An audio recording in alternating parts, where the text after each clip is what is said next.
Welcome back to DC Silver Age Storytime, and today's story comes from More Fun Comics, number 96, from March-April 1944. Can you imagine the plight of Dr. Fate if by some chance he lost his strange powers, lacking his revealing crystal, his telltale ring, unable to fly, vulnerable to bullets? Could he still cope with the many perils that beset him? Well, here's the answer in this tale of what happens when the man of mystery awakens one morning to find himself a victim of forgotten magic. So there he is sleeping. Dr. Fate, hear my message. And apparently he sleeps not only in his costume, but with his helmet on. And why is he not just sleeping as Kent Nelson? I, who am responsible for thy magic powers, come from ancient Chaldea to warn thee, for a transgression thou mayest not learn. I must forget my magic for a time. So let me just let out a deep, deep sigh. These stories were all written by Gardner Fox. Did Gardner Fox completely forget the entire origin story? And now apparently it is a cartoon wizard that has given him his powers. And thou too must become as any ordinary man. Thy strange powers will be taken from thee till midnight following. Be warned, Dr. Fate, be warned. So he wakes up and he's wondering if it actually happened and decides to test it out by jumping out the window. No use worrying about it any longer. I'm not going to let a dream upset. And guess what? He has no powers and nearly dies because he jumped out the window of his tower. So he says, no more flying, no more shedding bullets. You could still get kicked by a frog, apparently. He could get kicked by a frog even when he had his magic powers. Hope I don't need my strange powers today. Think I'd better spend my time as Dr. Kent Nelson. So he goes out to inspect a mine for whatever reason. Goes down there. You see, Dr. Nelson, these recent diggings are carefully planned. The ventilation is much better than it used to be. I'm glad to hear that. So they spot some guy that's wandering off. Haney, what are you doing in this mine? You know you have no right to be here. So Haney apparently is with a rival mine, and he apparently has been trying to harm them. Suddenly a blast can be heard. That blast, that's what Haney meant. Okay, so he threatened them. He's blocked off our way back to the shaft. What? You mean there's no other way out? No other way that counts. We're trapped. Hold on, don't be in such a hurry. To give up? If there's any other possibility at all, we ought to try it. You don't understand, Doctor. There is an old abandoned shaft that leads to the top, but there's not a chance in the world of our reaching it. Yeah, all you've got is a whole pile of miners. What would they do to help escape from a mine? And even if we got to it, we'd never be able to climb all the way up. We might as well quit trying and just die. So he wants to increase their morale.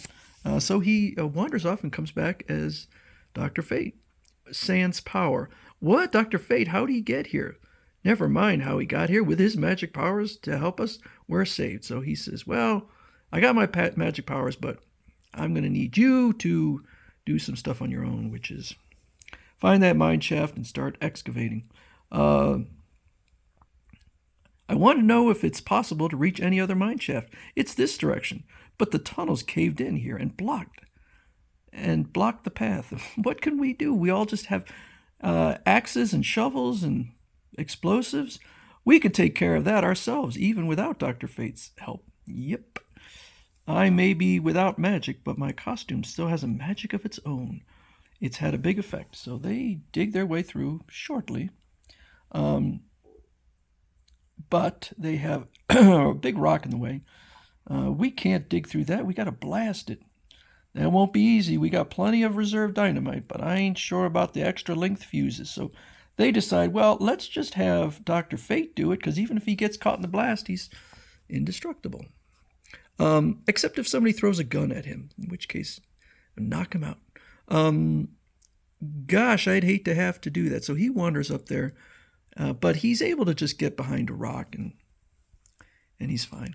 I've got my fingers crossed. If one of those fragments crashes through this spur of rock, I'm a goner. Look at that. Anybody else would have stood one chance in 100 of living through that explosion. But Dr. Fate takes it in stride. Yes, it didn't bother him at all. Well, here we are at the old shaft. Now, how are we going to climb up? That's a cinch. All Dr. Fate's got to do is fly up and let down a rope. Yes, it's very simple, but stand back. I don't want to have anybody hit by falling rocks, so apparently they must stand way back, because he's slowly climbing up and nobody notices. Ugh, this rotten plank almost did it for me. Not to speak of the fact that I'm beginning to feel exhausted, but I'm not so far from the top now. I've got to persevere.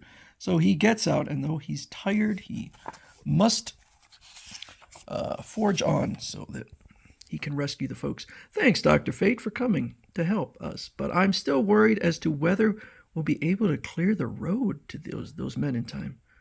The road? You dirty rat, all you're worried about is whether any of them will be alive to give evidence against you. Didn't think I knew, did you? Yes, the jig's up, Haney, and you'd better put away that gun before you get hurt. You know that bullets can't harm Dr. Fate. Huh? I forgot. I don't know. Criminals always try to shoot him anyway, but this time he got lucky. I'll do as you say, please. Don't hit me, Dr. Fate. Actually, just throw the gun at him. What a bluff, and am I glad it worked. Say, what happened to that Dr. Nelson? I didn't see him waiting to come up. Don't worry, I noticed where he was, and he's safe. You needn't wait here. I'll bring him up myself. What a break that he was around. With his magic to help us, I was sure from the beginning that we'd get out. Thanks, pal. Your confidence in me didn't do my morale any harm either.